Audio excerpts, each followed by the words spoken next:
अहम मामलात हैं, अहम सवालात हैं। चंद ऐसी खबरें आई जिनका पता नहीं हकीकत से ताल्लुक था या नहीं। बहरहाल वो पाकिस्तान की जो सियासत है उसके गिर्द मंडलाती रहीं और मामलात जा किस तरफ रहे हैं। आज इस्लामाबाद की एक मकामी अदालत का फैसला आया, मुतअद्दिद यूट्यूब चैनल्स ब्लॉक किए हैं। बड़ा सख्ती है, एक हार्ड स्टेट बन रहा है पाकिस्तान या बन चुका है। इन तमाम मामलात पर बात करने के लिए हमारे साथ मौजूद हैं वज़ीर दिफा ख्वाजा मोहम्मद आसिफ साहब। ख्वाजा साहब बहुत शुक्रिया आपका। ख्वाजा साहब सबसे पहले ऑल्दो आप कल भी मैं देख रहा था आपने इस बात की तरदीद की, ये बात आई डोंट नो कहाँ से जनरेट हुई, क्या हुआ, बट जिस तरह से ये निज़ाम चल रहा है, मैं सिर्फ आपसे ये एक क्लैरिटी चाहूँगा। अभी रिसेंटली आपने जो हाइब्रिड मॉडल है उसके बारे में कहा कि ये बड़ा बेहतरीन मॉडल है और अच्छा चल रहा है और शायद माजी में अगर बहुत सारी चीज़ें कर ली जाती तो बहुत सारे आप पेचीदगियों में ना पड़ते, मसाइल में ना पड़ते। ये जो मॉडल है जिसका ऑब्वियसली आप बीइंग द फेडरल मिनिस्टर, आप हुकूमत में हैं, आप इसका हिस्सा हैं, क्या मियां नवाज शरीफ साहब आपके दरीना दोस्त और आपके कायद, आपकी पार्टी के कायद जनाब मियां नवाज शरीफ साहब, वो इसको अप्रूव करते हैं? Does he agree with this hybrid model? मैं थोड़ा सा मुनीब टाइम लूंगा। देखें, जी मैं एक जमहूरी सोच रखने वाला पॉलिटिकल वर्कर हूँ और मेरी दो जनरेशन्स की जो है वो एक पॉलिटिकल बैकग्राउंड है। जी देखें, ये हमारे यहाँ पे जब 1954 या 55 में जनरल अयूब खान को बनाया गया डिफेंस मिनिस्टर, और उस वक्त ब्यूरोक्रेसी ऑलरेडी पॉलिटिक्स में आ चुकी थी। मैं आई एम सॉरी, मैं जरा जी थोड़ा सा इसको कॉन्टेक्स्ट जो है एस्टेब्लिश करना चाहता हूँ। चौधरी मोहम्मद अली और Ghulam Mohammad both were leading Pakistan at that time, ठीक। और मे बी लिटिल लेटर। और military establishment and civilian establishment का जो है होल्ड डिफेंस मिनिस्टर जब बन गए हैं अयूब खान, तो उसके बाद पाकिस्तान की पॉलिटिक्स पे हो गए।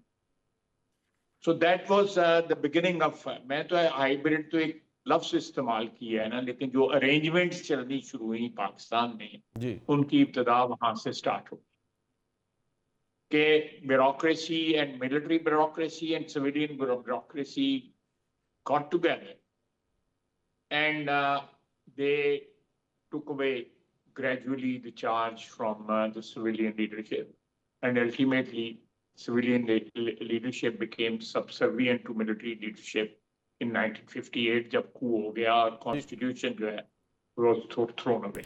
बिल्कुल ठीक। उसके बाद आपको एक पैटर्न नजर आएगा, आपको एक पैटर्न नजर आएगा। मियां नवाज शरीफ, मियां मोहतरमा बेनजीर भुट्टो मरहूमा शहीद जो है, वो दोनों जो है वो अपने जो है शानों से, अंग्रेजी में कहते हैं ना, मतलब लुकिंग, क्या कहते हैं वो, द शोल्डर्स, जी जी लुकिंग इस ओवर तरह द का है, शोल्डर्स, हाँ बिल्कुल। Looking over the shoulders. हर वक्त वो देखते रहते थे अपने कंधे पे कि कुछ होने वाला तो नहीं है, या कोई पीछे तो नहीं है हमारे, या कोई इस किस्म का सिस्टम जो है और हर दफा हुआ आपको भी। जी हुआ भी होता रहा। मियां नवाज शरीफ को 1993 में घर भेज दिया गया, 1999 में फिर घर भेज दिया गया।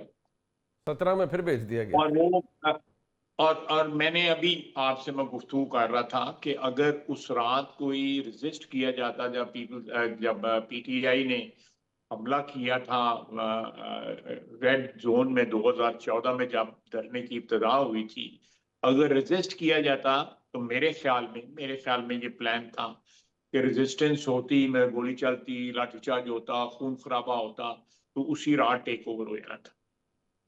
मियां नवाज शरीफ ने दानिशमंदी से काम लिया, तहम्मुल से काम लिया, सब्र से काम लिया, और 124-25 दिन जो है वो धरना और उसके साथ उनकी बदतमीजी जो है ना, उसको जी बर्दाश्त किया बर्दाश्त किया बिल्कुल। और 4 साल हुकूमत की। लेकिन अल्टीमेटली फिर पनामा जो है इन्वेंट हो गया, और उसके पीछे एक एस्टेब्लिशमेंट थी जिसमें जुडिशियल एस्टेब्लिशमेंट और मिलिट्री एस्टेब्लिशमेंट ने मिलकर मियां नवाज शरीफ को घर भेज दिया, उनके खिलाफ केस बनाए, उनको कैद कर दिया। ठीक।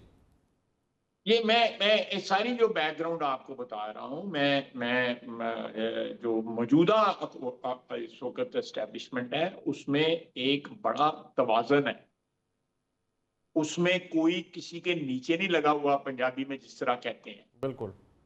ये मिलिट्री एस्टेब्लिशमेंट और सिविलियन एस्टेब्लिशमेंट इस मुल्क को जो है मिलके इस सारे बहरान से बाहर निकाल रही है। और पिछला 1 साल, 1.25 साल जो है इस बात की आपको शहादत देगा कि ये कामयाब है। मैं उसको हाइब्रिड नहीं कहता, मैं कुछ और को तावन कह लूँ, कुछ और कह लूँगा अगर हाइब्रिड से किसी को इतराज है उस लफ्ज के ऊपर। बट ये चीज जो है पाकिस्तान में चलती रही है, लेकिन उसमें मुखासमत और कन्फ्रंटेशन का, या देयर इज अनदर वर्ड, जो एक रकाबत का जो है वो पहलू जो है दोनों उसमें खास, ठीक। डिस्पाइट के किसी कहीं ना कहीं आपको कोऑपरेशन जरूर नजर आएगी। राइट। एडवर्सोरियल, द करेक्ट वर्ड जो जी है जी। ना, वो एडवर्सोरियल जो है आपको रोल नजर आते रहे, ठीक। Despite the arrangement of. Imran Khan के वक्त भी आपको नजर आए, ऐसे ही है, बिल्कुल ऐसे ही है। उससे पहले भी नजर आए जी। बिल्कुल, आप ठीक फरमा रहे हैं। मेरा मेरा जो यार ये जो कॉन्टेक्स्ट आपने फरमाया ना ख्वाजा साहब, ये तो अपनी जगह मौजूद। We can not change the history and you have लेकिन राइटली कोटेड। मुझे सिर्फ एक दो फिक्रा कहने जी जी दीजिए। जी। अब अब अब ये सारी हिस्टोरिकल बैकग्राउंड सामने रख के एक अरेंजमेंट जो है वो बड़ी सक्सेसफुली अल्हम्दुलिल्लाह बिल्कुल। चल रही है, एब्सोल्युटली। और वो नजर भी आ रिजल्ट रही है, चल प्रोड्यूस रही है। कर रही है। मैंने एक दो दफा पहले कहा है कि अगर ये पहले भी हमारी समझ में आ जाता तो शायद आज हमें एक परफेक्ट डेमोक्रेसी जो है उसमें हम सांस ले रहे होते। बिल्कुल ठीक है, बिल्कुल ठीक है। It makes perfect sense Khawaja sahab, जो आपने कहा है कि जो कॉन्टेक्स्ट बताया है। जो मेरा मेरा सवाल था ना, क्योंकि मैंने obviously as a common Pakistani, as a journalist, जो मियां नवाज शरीफ साहब की सियासत रही है, हम जब स्टूडेंट थे तब भी उनकी चीज़ें देखी सुनी। और मियां नवाज शरीफ साहब उनकी हुकूमतों में 3 दफ़ा वज़ीर आज़म बने, तीनों दफ़ा मुकम्मल नहीं कर सके, एग्ज़ाइल में गए, जेलों में गए, सब कुछ गए। मेरा जो सवाल था ना वो सिर्फ इस हद तक था कि ये मॉडल, क्या मियां साहब भी सब्सक्राइब करते हैं कि यार this is the right model, even in private नहीं, कॉन्वर्सेशंस? मैं बिल्कुल देखें, मियाँ शहबाज शरीफ या मैं एक वर्कर हूँ, मियाँ शहबाज शरीफ तो लीडर आदमी है। मैं I take lot of pride in calling my self a worker of Nawaz Sharif. बिल्कुल। मेरी मेरी ये जो सियासी जिंदगी का एक हासिल है बिल्कुल ठीक। वो, मैं आपको बिल्कुल 100% बता रहा हूँ कि ये मियाँ साहब की टोटल दुआएं और उनकी नेक तमन्नाएं and best wishes for success of this system जो है वो शामिल है हमारे साथ। एक्सेलेंट। ठीक। सो क्लियर एंड कैटेगोरिकल आपने बता दिया, दैट आंसर्स द क्वेश्चन। अब जरा ख्वाजा साहब इस बात पर आ जाए, ये अभी मखसूस नशिस्तों का फैसला आया सर, ठीक है। अब एतराज़ आपको भी रहे हैं कि नहीं वो या मैं अगर डिवीज़न कर दूं, वो बदकिस्मती से हमारे मुल्क में अदलिया के अंदर की डिवीज़न है। आई एम नॉट पर्टिकुलराइजिंग एनी जज, ऑनरेबल जज, लेकिन ये ईमानदार जज थे, ये हुकूमत के जज हैं, ये ज़मान ज़द-ए-आम बार रूम्स में, अदालतों में, हर जगह पूरे पाकिस्तान में डिस्कशन होती है। अब सवाल ये है, मखसूस नशिस्तों का फैसला आ गया, PTI as we speak is deprived of all the reserve seats.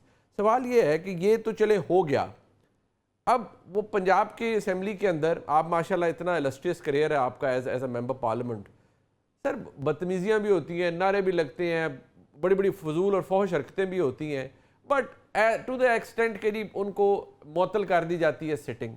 But जो स्पीकर पंजाब असेंबली है वो एक एक्स्ट्रा माइल जा रहे हैं कि नहीं यार, इनके खिलाफ तो अब रेफरेंस भी चला गया है, वो तशरीफ़ ले गए, वो चीफ इलेक्शन कमिश्नर से भी मिले, और इन लोगों के खिलाफ हमने कानून के तहत ये कार्रवाई करनी है, इनको फारिग करवाना है। ये डू यू थिंक ये is it a good precedent to set? जो आपने जो बात की है, मेरा ख्याल है कि स्पीकर ने लेटर ऑन जो है, जो मैंने रात को क्लिप उनका सुना है, उन्होंने कहा है जी कि अभी 26-27 दिन बाकी हैं, इनमें मिल मिल बैठ के कोई हल निकाल लेना चाहिए। ये उन्होंने कहा, ये मैंने खुद सुना है।